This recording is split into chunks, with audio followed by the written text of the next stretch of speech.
del 2017. ¿Qué tal? Muy buenos días. Bienvenidos a su programa Contacto Directo. Revisamos hoy quiénes son nuestros invitados.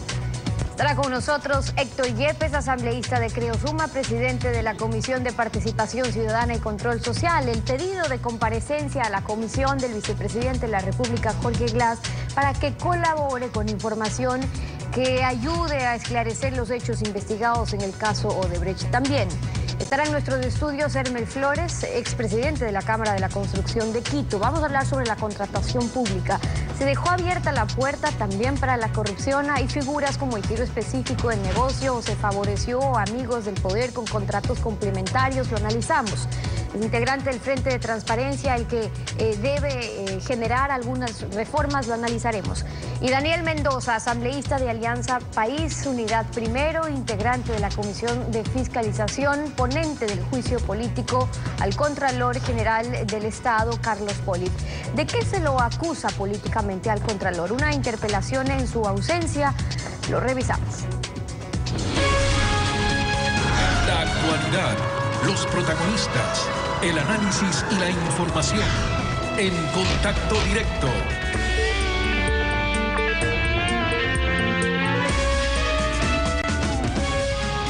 ¿Qué tal, Lenin? Buenos días, ¿cómo te va? Muy bien, Estefi, amigos televidentes, un buen día para todos. La Comisión de Participación Ciudadana y Control Social, en la que Alianza País no tiene un solo integrante, resolvió el pasado 7 de junio por unanimidad convocar al vicepresidente de la República, Jorge Glass, para que informe sobre los hechos que se encuentran en investigación y colabore en su esclarecimiento urgente. El presidente de la comisión, Héctor Yepes, asambleísta por la Alianza Creo Suma, nos acompaña esta mañana. Asambleísta, buenos días. Muy buenos días, Lenin. Un saludo a todo el Ecuador. Si Glass no está vinculado a ningún proceso judicial, ¿cuál es la intención de esta convocatoria? A ver, esta convocatoria surge de una moción que presentó el 7 de junio nuestro asambleísta bolivarense Luis Pachala, líder del movimiento CIARI, que fue esta moción aprobada unánimemente por integrantes de Suma, Creo, el Partido Social Cristiano, Pachacutic y legisladores independientes en la Comisión de Participación Ciudadana. Y esto no se trata de una acusación judicial, personal o mucho menos penal, porque no es ni el momento ni el espacio.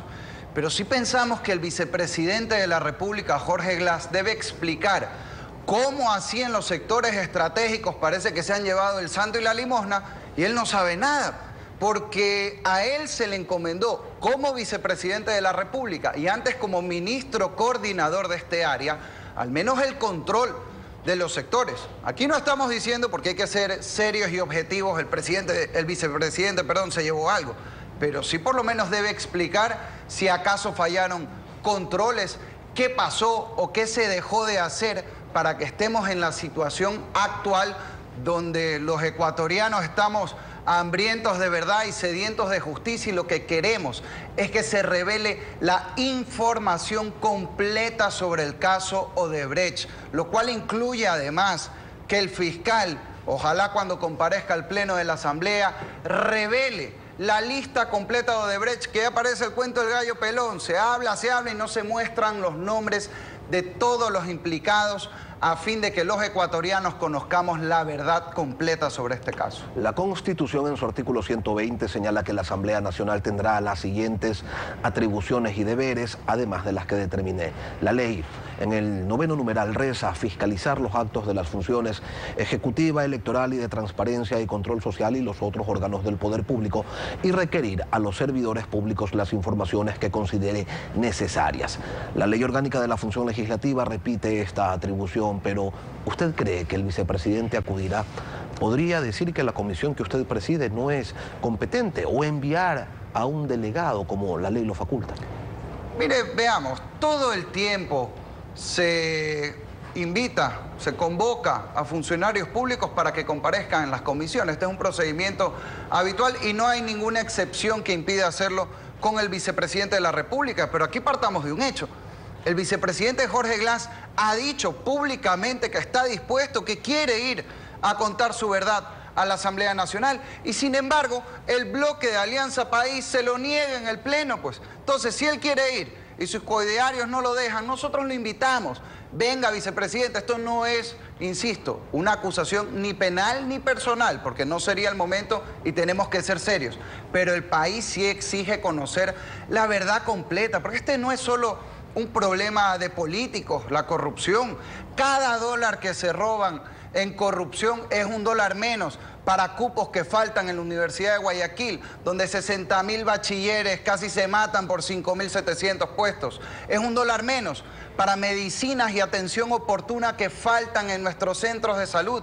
Es un dólar menos para caminos vecinales que exigen nuestros montubios y campesinos en la provincia del Guayas. Este es un problema que afecta al pueblo y por tanto debe comprometernos a todos, de todas las bancadas políticas, a todos los funcionarios, a proporcionar toda la información necesaria para descubrir la verdad. Y es por eso, además, que yo en la penúltima sesión de la Asamblea voté a favor de que se inicie el juicio político al Contralor Carlos Polit, de que salga Odebrecht siempre que rinda primero cuentas por sus actos, porque las iniciativas contra la corrupción, en mi visión personal, deben merecer el respaldo de todos. Usted votó a favor del juicio político contra Carlos Polit y ¿qué es lo que quieren en el futuro? ¿Enjuiciar políticamente a Jorge Glass también?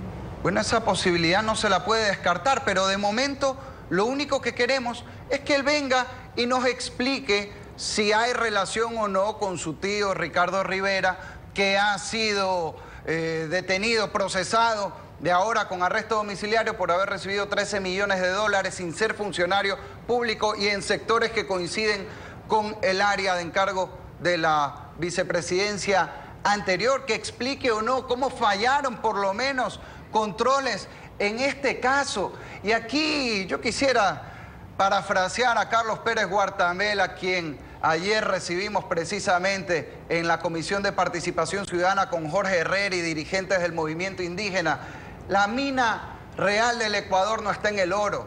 La mina del Ecuador es recuperar los millones robados por la corrupción. Y yo le tomo la palabra al presidente Lenín Moreno. Usted ha dicho, señor presidente, caiga quien caiga. Pues bien, para eso, y si es real esa intención, contará con el apoyo de toda la Asamblea Nacional, pero revelemos la información completa. Nada de tú sí, tú no, este se cae, a este lo protejo. Que caigan todos los que tengan que caer para que el país conozca la verdad. Volviendo al tema de la convocatoria a su comisión al vicepresidente Jorge Glass, en Movimiento País señalan que no se pueden adelantar, que hasta el momento no hay pruebas. Yo lo quiero invitar a escuchar lo que señaló Carla Chávez, asambleísta de Alianza País, vicepresidenta de la Comisión de Fiscalización. Nosotros todavía no tenemos elementos de prueba para que vinculen directamente al señor vicepresidente de la República para llamarlo a comparecer. Pero quiero usted asegurarle, y al pueblo ecuatoriano también, que en el momento oportuno, cuando se nos hagan llegar elementos de convicción que involucren al señor vicepresidente de la República y nos toque llamar a que comparezca el señor vicepresidente, lo haremos y para poder que nos entregue la información de la que se lo está vinculando. El doctor Julio César Trujillo, en una carta enviada al presidente Lenín Moreno en la que desiste de participar en el Frente de Transparencia, le dice que Alianza País necesita demostrar que está comprometida con ese proceso contra la corrupción y tal vez que la corrupción no era el mal programático del partido, sino infracciones de contados miembros de sus filas que aprovecharon malamente del poder, que creyeron ingenuamente que iba a durar los 300 años que les ofreció el expresidente Correa. ¿Usted cree que hace falta que el partido de gobierno demuestre eso, que está comprometido en la lucha contra la corrupción y que solamente son unos cuantos traidores quienes han fallado a los principios de la Revolución Ciudadana? Absolutamente, insisto, la lucha contra la corrupción es la lucha por cuidar el bolsillo de los ciudadanos, que merecen que sus impuestos vayan a obras y servicios, no a las trafacías de unos cuantos sabidos. Y esa lucha nos debe comprometer a todos para defender a los ciudadanos, los que votaron por nosotros y los que no también. Esta no es la misión de tal o cual grupo político, sino de toda la sociedad y debe ser un compromiso de toda la Asamblea. Y por eso yo insisto, si el vicepresidente Glass tiene la responsabilidad política de los sectores estratégicos, aquí no estamos diciendo ni adelantando que haya a lo mejor causa para algún enjuiciamiento político y penal. Eso tiene otro espacio y la Comisión de Fiscalización, por supuesto, se encarga del enjuiciamiento político.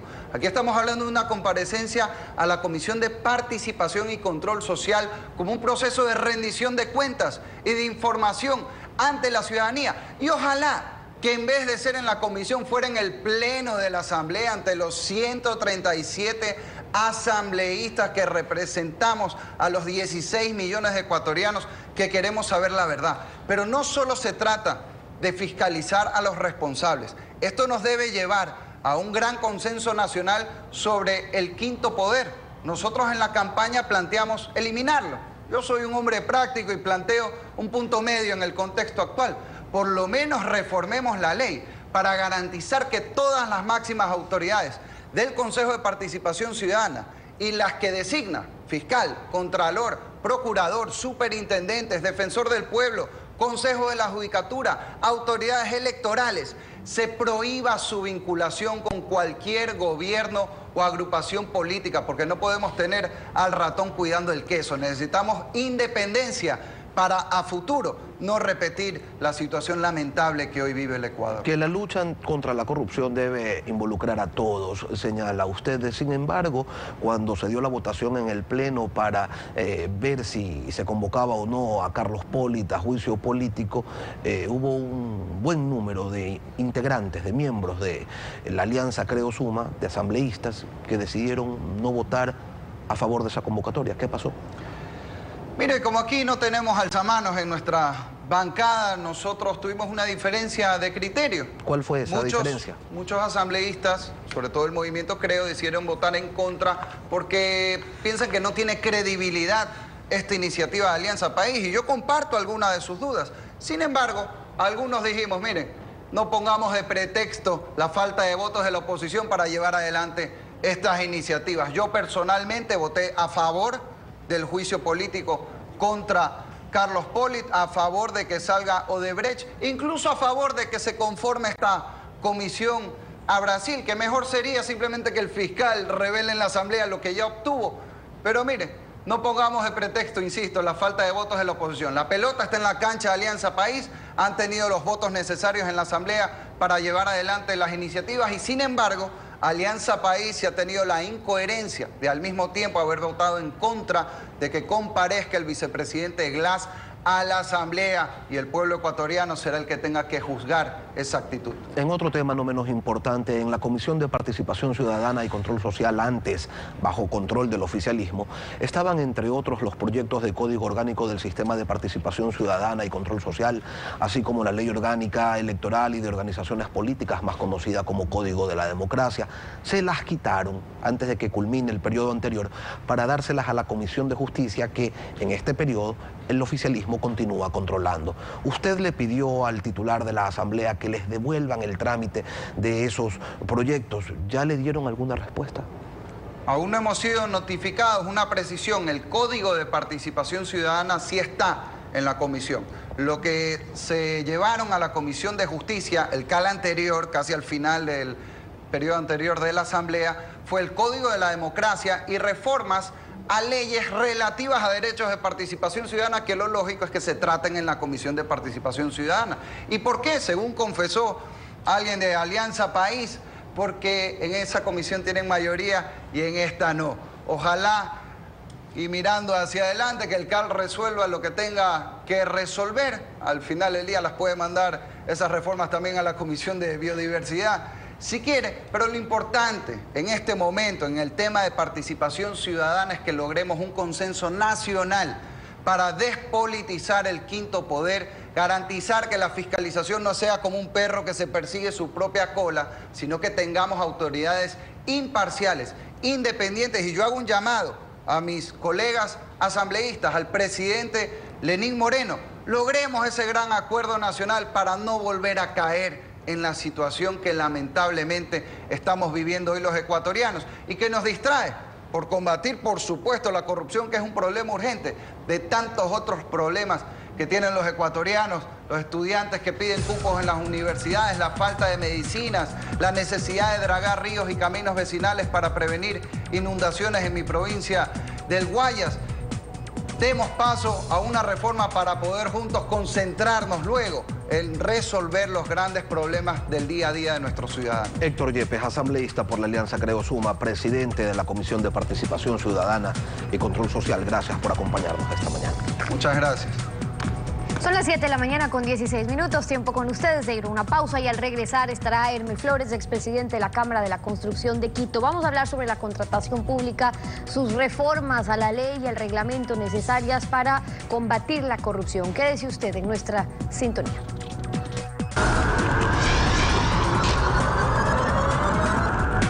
Y 20 en contacto directo. Ahora que se están discutiendo vías para combatir la corrupción que afecta a todos y en especial a los que menos tienen, se va a requerir de una intervención política agresiva para, por un lado, investigar y asegurarse que los corruptos no controlen o manejen dinero de los ecuatorianos, hacer que se cumpla la ley y hacer las reformas necesarias en contratación pública para que no resulte tan fácil burlar las reglas y robarle al Estado.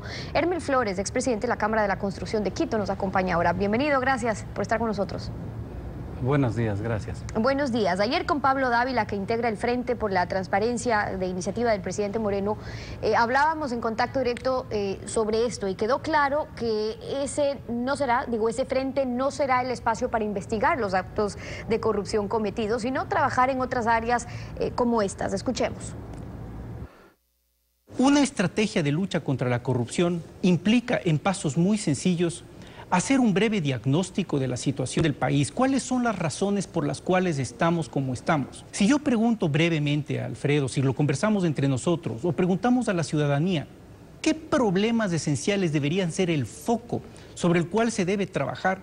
Le aseguro que los problemas centrales serán contratación pública, procesos de contratación y administración de recurso humano en la función pública, la administración de los fondos públicos, la política fiscal, la transparencia de la información frente al manejo del presupuesto público. Hablemos entonces desde su experiencia en contratación pública. ¿Por dónde se debería empezar? ¿Hay que reformar la Ley Orgánica de Contratación Pública y su reglamento? ¿Es necesario? Indudablemente que urge hacer reformas a la Ley de Contratación Pública y su reglamento, especialmente para encontrar aquellos artículos que permiten que se maneje mejor este tema que es de vital importancia en el país. Hay dos artículos en la actual Ley de Contratación Pública que durante muchos años han permitido de que se realice la contratación directa. Esto ha causado múltiples dificultades.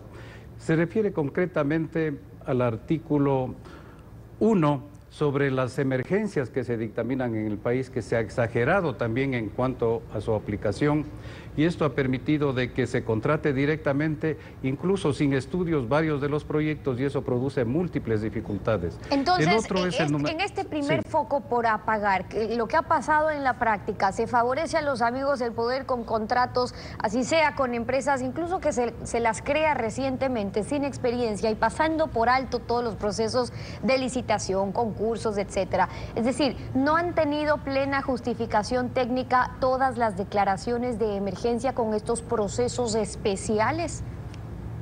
Indudablemente se ha exagerado en ese tema, porque, por ejemplo, el Consejo de la Judicatura contrató edificaciones en varias provincias del país, que se lo hizo directamente. Incluso esto ha permitido de que haya conflictos con los mismos contratistas posterior a la contratación. ¿Por qué? Porque no se contaron con los estudios adecuados y suficientes que permitan con claridad responsabilizar la tarea que asumen los contratistas al ejecutar estas obras. Es decir, ahí hay que plantear reformas a este artículo que hace referencia a las declaratorias de emergencias.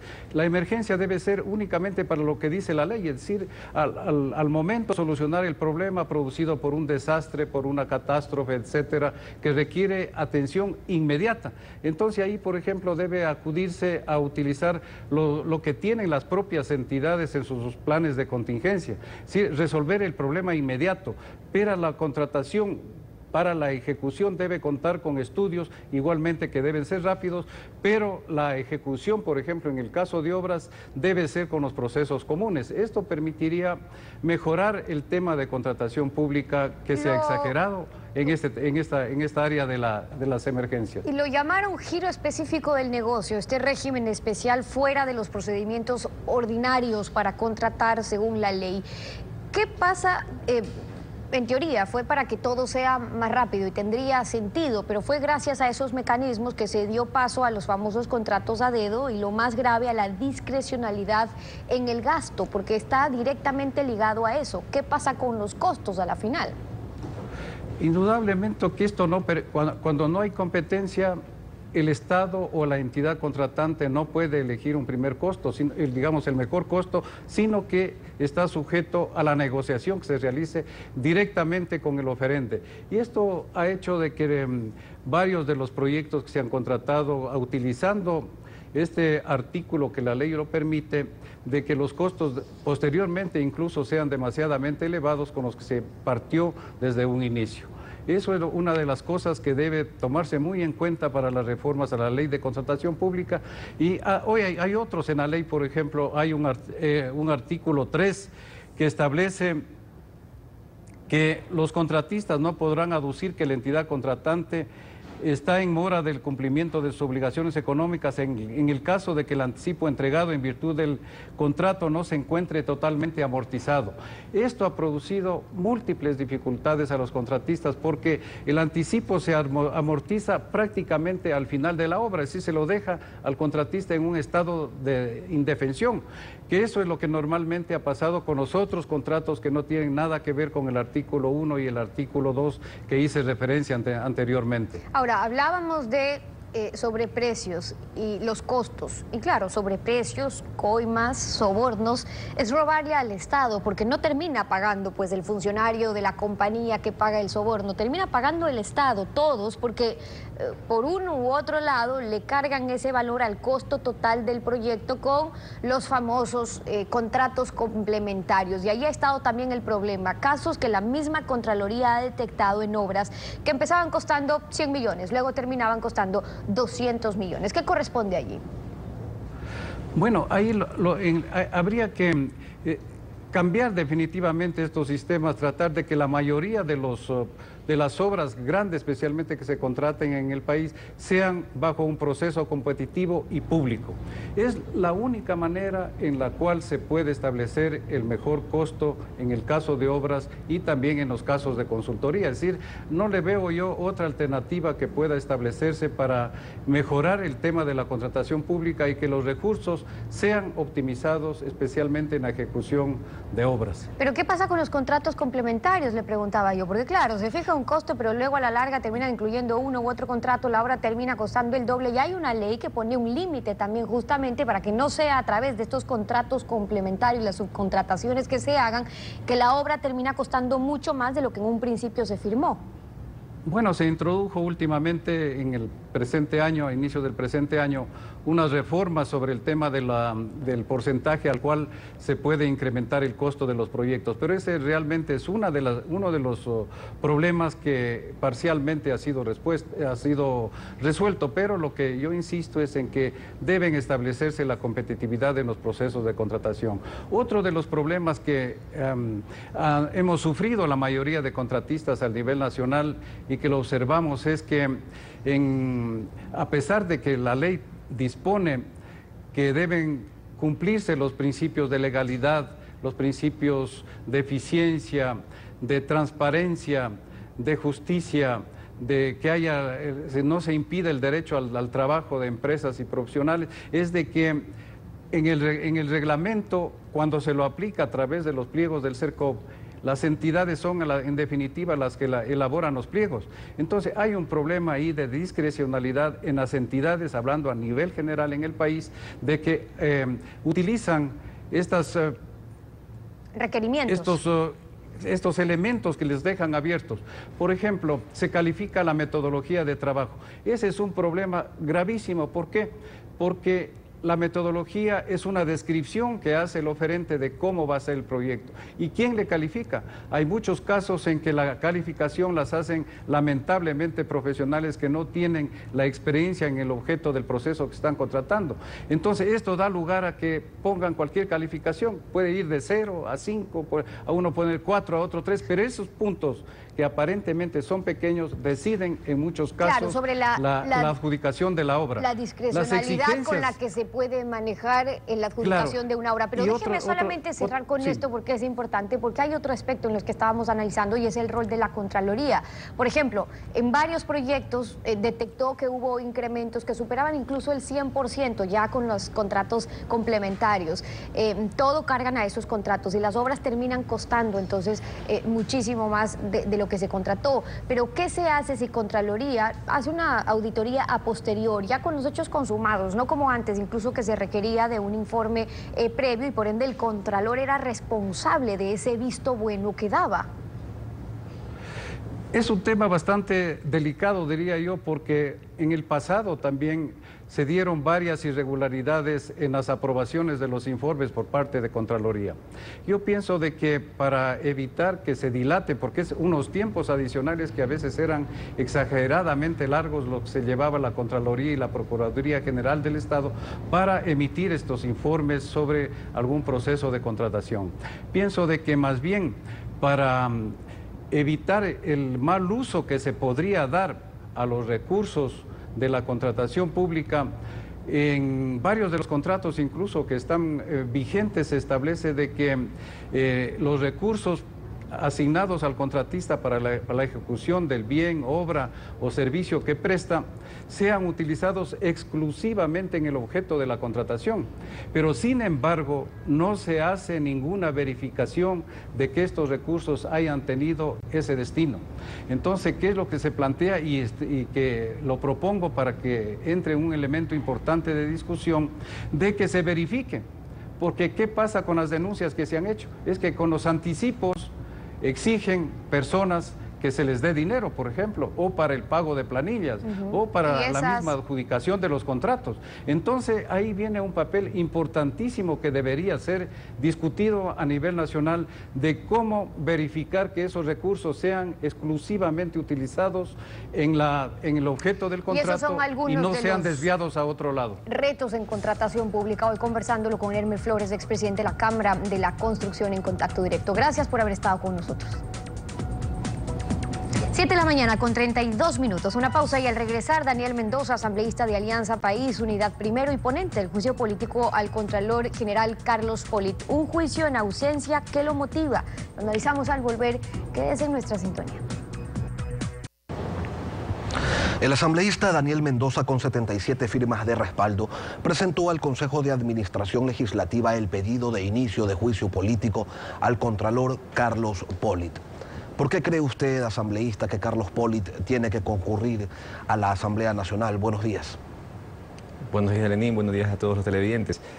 Simple y sencillamente por presunción de incumplimiento de sus funciones. Esa es la causal por la cual se lo está llamando a juicio político al señor Contralor General del Estado, en cumplimiento de la ley y en responsabilidad con los ciudadanos. Como desde la Asamblea Nacional nosotros tenemos que también sumarnos a esta lucha en contra de la corrupción. Yo creo que han sido 10 años de grandes logros en esta lucha permanente en contra de actos de corrupción y ahora tenemos que dar este paso adicional como un mensaje claro hacia la ciudadanía de que todo acto de corrupción debe ser sancionado. Toda persona que haya, por más pequeño o grande que sea el acto ilícito, tiene que ser perseguido y sancionado. Presunción de incumplimiento de funciones. ¿Qué función? ¿Cuál es la atribución del Contralor que ustedes consideran él ha dejado de acometer?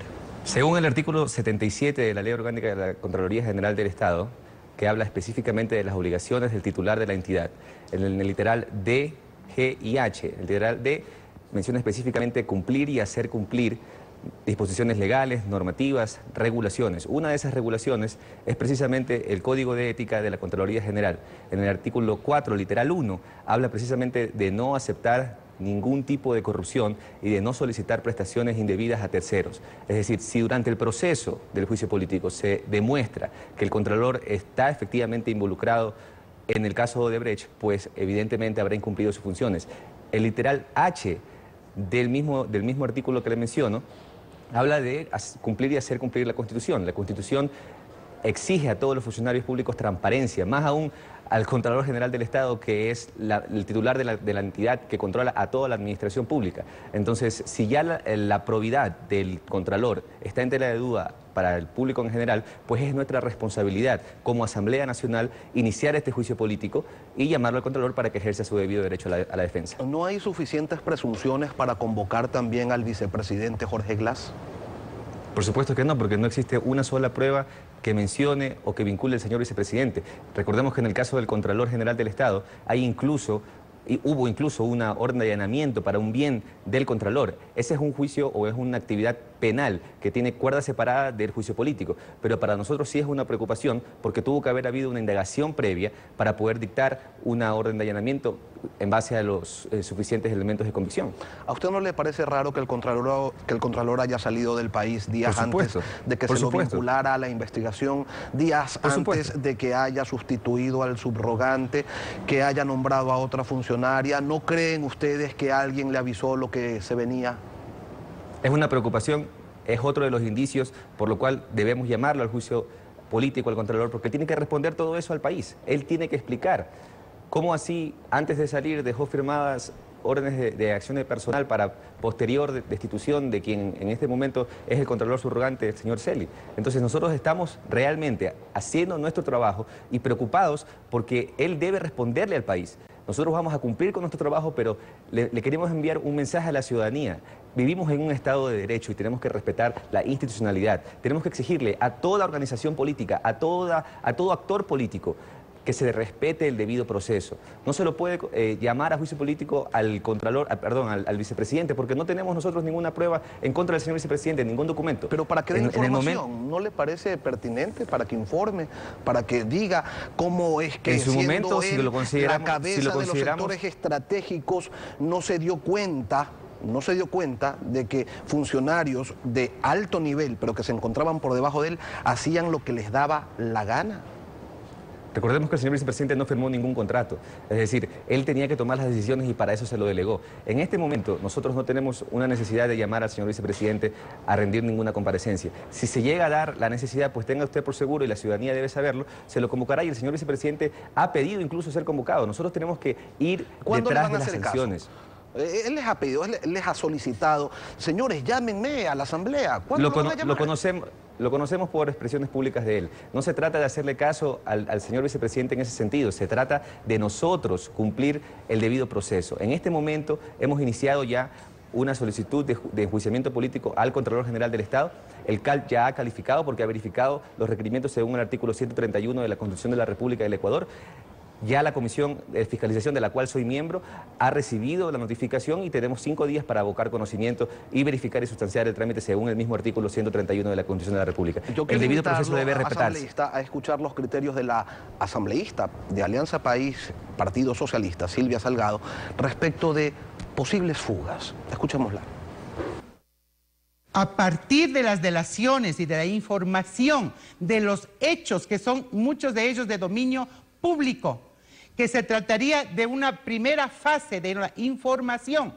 A partir de eso, quisiéramos entonces advertir a la propia Fiscalía que se tome las medidas del caso en base a algunas presunciones y en base a lo que tiene que hacer dentro del plano, de la ley y de lo que permite el debido proceso también y las garantías constitucionales.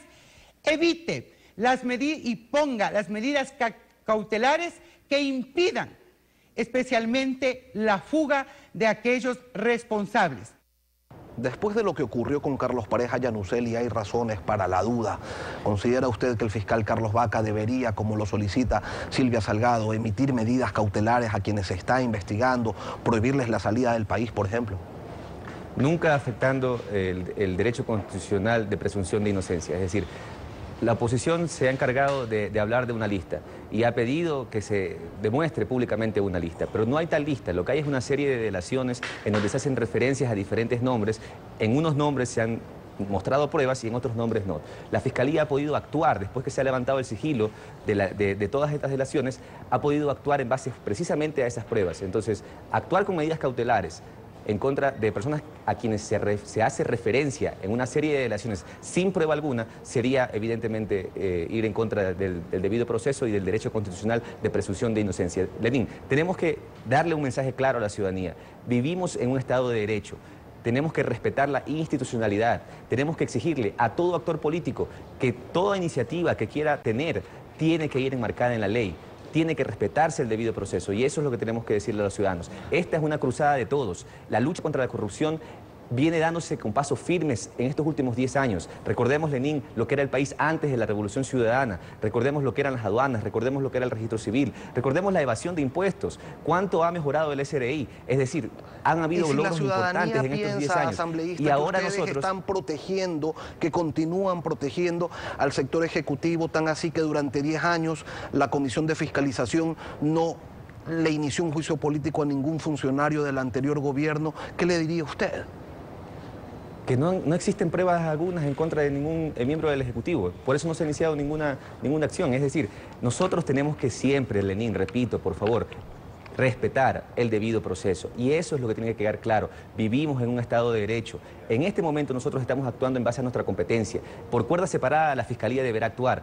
El respeto a la independencia de funciones de cada una de las funciones del Estado es necesario para vivir realmente en este Estado de Derecho. Daniel Mendoza, asambleísta de Alianza País, ponente del juicio político al Contralor Carlos Pollitt.